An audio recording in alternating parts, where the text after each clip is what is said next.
Tenemos la joven diseñadora que en el año 2011 emprende un viaje hacia un futuro mejor. Un amigo que la convoca de San Salvador de Jujuy y le dice: venite que hacemos algo juntos.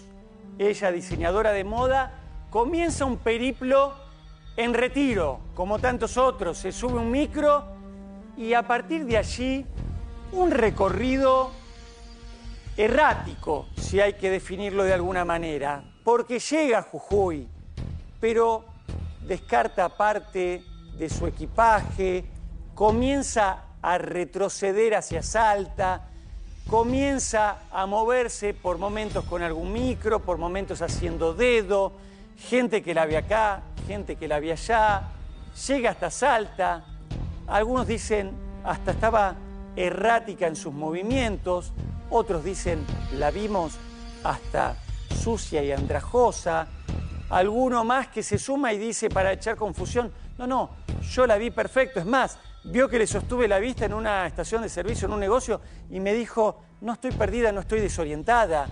Termina en la guardia de un hospital en Salta, el Hospital San Bernardo, saca turno y no se queda para atenderse, de allí también se va. Y un día después de esa última situación, de un viaje que si lo ves en un mapa, es como un electrocardiograma, es errático. Llega a Jujuy, pero comienza a bajar y no se sabe muy bien por qué. Pide por mail el contacto de un familiar de una amiga que vivía en Salta. Todo muy extraño. Una búsqueda de un padre que incluso pierde la vida buscándola, deja la vida buscándola en un accidente, un siniestro vial, viniendo 2 o 3 años después desde La Pampa. Y hoy, en pocos días y en pocas horas, parece haber encontrado la verdad y la respuesta a tantos interrogantes. Ahora, ¿en qué nos ocupamos? ¿O en qué se ocupó la investigación durante más de 10 años? Bueno, vamos a repasar las hipótesis que no fueron. Y rápidamente, una que se instaló, retrocede años, si no había sido un secuestro.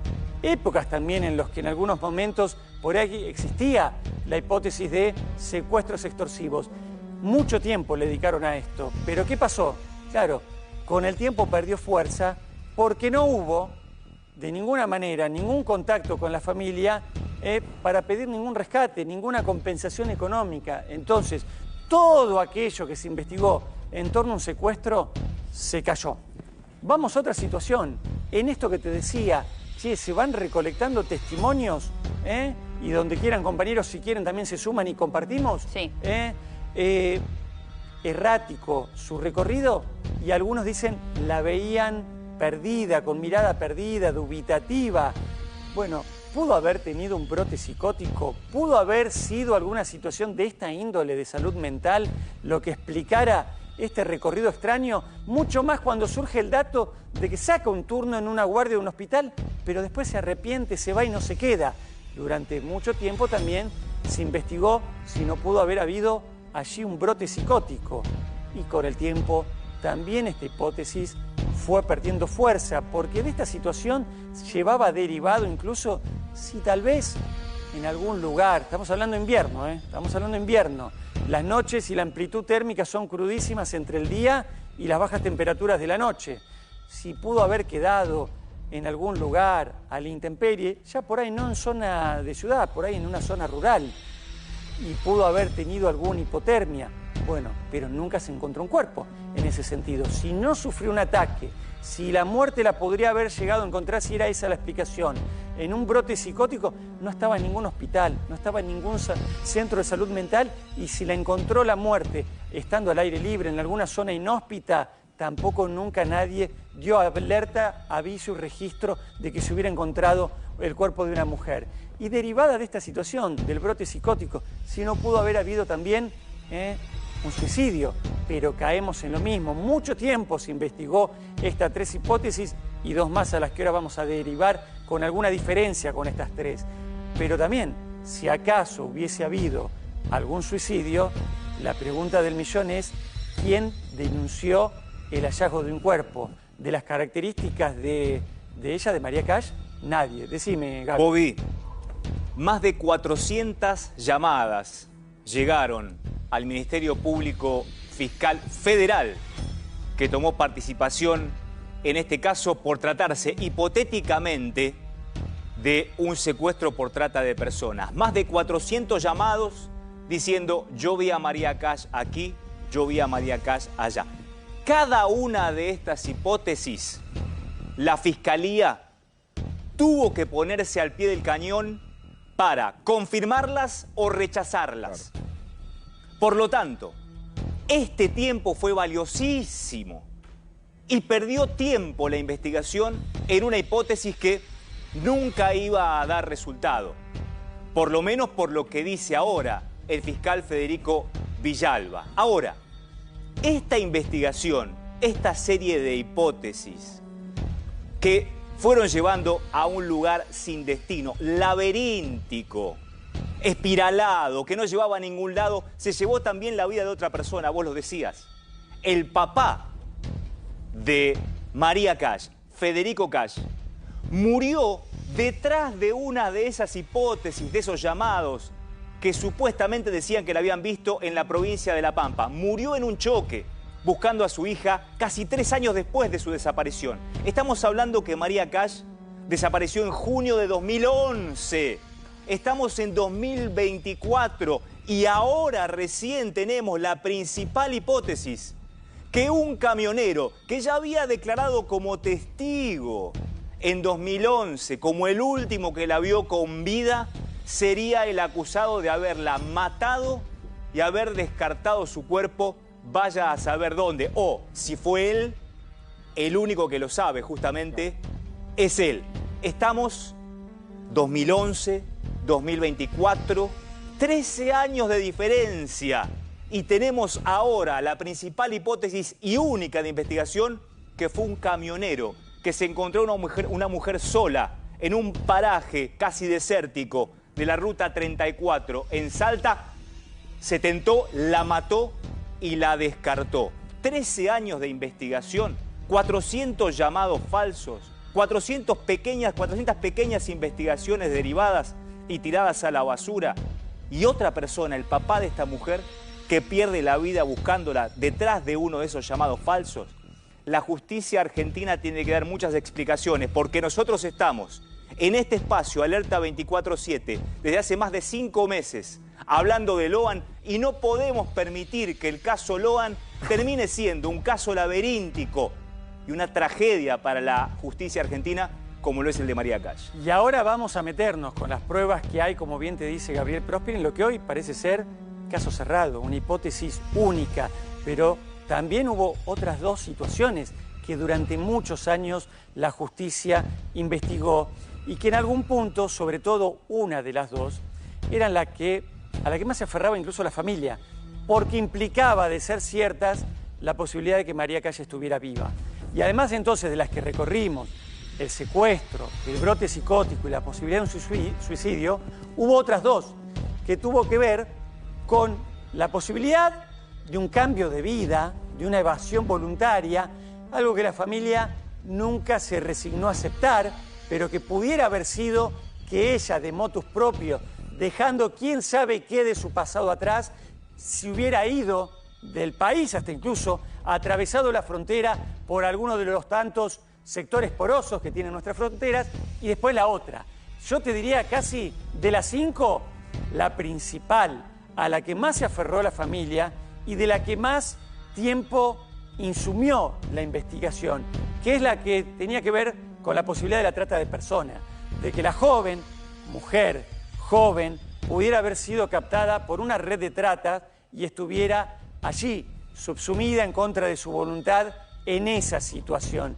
Y esa es a la que se aferró durante mucho tiempo la familia, no porque fuera la más amable, no, porque el destino que hubiese tenido también no hubiese sido agradable para ella, pero por lo menos dejaba el halo de esperanza de que María Cash estuviera con vida. Pero ninguna de estas 5 fue, y se consumieron más de 10 años. Y llegamos a la hipótesis actual. ¿Y qué pruebas hay ahora que parece caso resuelto en contra del camionero? Y vamos a empezar a recorrer esas pruebas que hay contra él, contra este hombre, Héctor Romero, 71 años ahora, y que uno dice, che, pero no tendría que haber sido el sospechoso de siempre, el hombre por el que tendrían que haber empezado, si fue la última persona que tuvo contacto con la víctima, con la persona desaparecida. Vamos a empezar a recorrer en placas qué pruebas hay contra él. Y allí hay una explicación para esa situación, que no pretendo con esto justificar a la justicia, no pretendo, pero que hay otro testimonio importante en la causa y que hoy está cuestionada, que a este hombre, el camionero, el último que la levantó, que la llevó y que por ahí es por quien tendría que haber empezado la sospecha y no es que no lo hayan investigado, pero hay otro testimonio en la causa que le daba respaldo. Porque ¿qué decía el camionero? Me encuentro, como se encuentran tantos camioneros o particulares que trabajan en zonas de ruta, una señorita que hace dedo en la ruta y pide ser llevada, y yo la llevo un tramo. Ni siquiera yo llegaba hasta donde ella iba. Yo no llegaba hasta... pero la arrimo. Y ella dice ir a la gruta de la difunta Correa. Entonces la acerco hasta esa zona. Y había alguien que decía que la había visto a María Cash en horario de la tarde de ese día que se tiene como el día de la desaparición, el 8 de julio.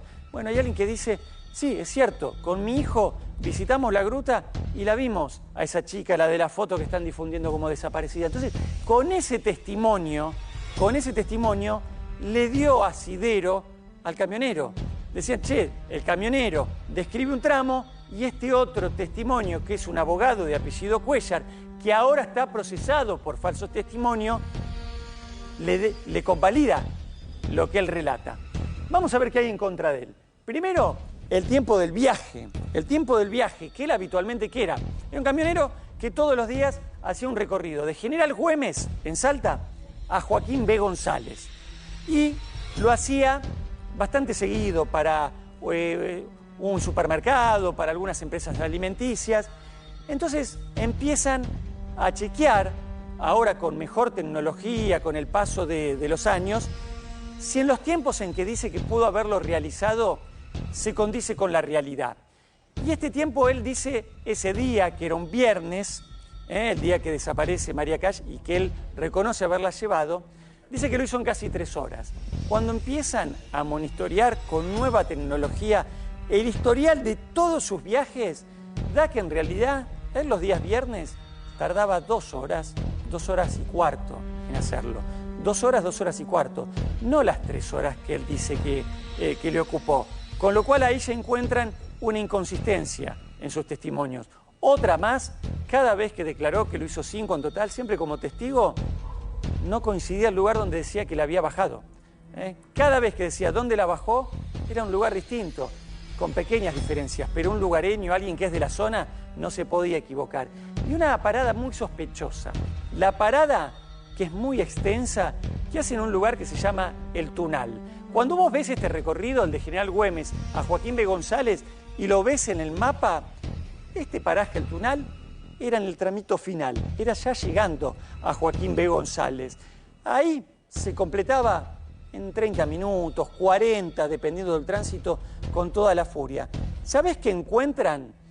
Cuando analizan con nueva tecnología todos los viajes que él hacía y lo miden con el impacto de las antenas de su celular, encuentran que acá el día del hecho y el día del aniversario del hecho, exactamente un mes después, son los únicos 2 días en que rompe la estructura, rompe el patrón de comportamientos. Y acá, que lo tendría que haber hecho en 30 o 40 minutos, está parado entre 1 hora y cuarto y 1 hora y media. Entonces, por eso, ante esa inconsistencia, ahora los investigadores sospechan que tal vez haya sido el lugar donde le dio muerte y ocultó el cuerpo, o alguna de las 2 situaciones en este lugar. Y esta es una prueba importante, es un contra. Vamos a una más. Algo que llama la atención, si acaso se tratara de un delito, de un ataque que conlleva una agresión sexual, que es como la describe a María Cash. Y en palabras de los investigadores te dicen, la describió de abajo hacia arriba. La describió de abajo hacia arriba. ¿Qué significa eso?